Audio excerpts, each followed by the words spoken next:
Welcome to the next in our Gritbite series. My name is Duncan Johnson and I'm Chief Executive of Northern Gritstone. I'm joined again today by Joanne Hosker, who is Northern Gritstone's Talent Director. Welcome, Thank you. Joanne.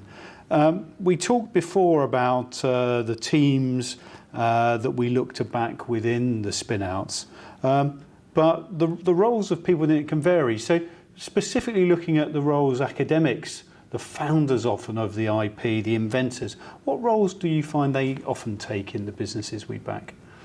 Well, I think the first thing is to ask that founder, that academic, what their aspirations are.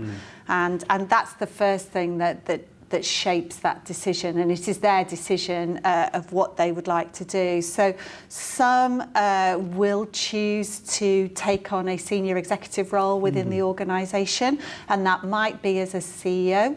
And others may choose to say in an academic setting, they will always retain the role of founder, and they will then provide advisory services into the business, and then others will be brought in to take executive roles. So it's an absolute mixture in the whole thing. There's not one set path. You don't have to feel as an academic, I need to be the CEO to move something forward. Actually, it's starting the process that matters.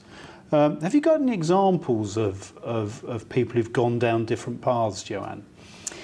Yes, if you look at, let's take Ben White. Ben is an early career researcher. He's a postdoc. He was working with novel semiconductors, and he chose that he would leave the academic setting and he would join the company that was spun out. The two professors have stayed as advisors to the business, and Ben himself has taken on the CEO role. Very early on in that journey, Ben appointed an advisor or a non-executive chair, which is David Crisp. And you remember when we talked last time about that aggregate of skills that you need around them, and David is somebody who has been there and done it multiple times before. And since then, Ben has built a team around him with an experienced sales director, a director of operations who has taken an early stage prototype through to production. And Ben retains his role as CEO, but has those around him with the whole multitude and aggregate of skills that we've talked of before. Let's take a different example. So we backed a business called Silver Ray.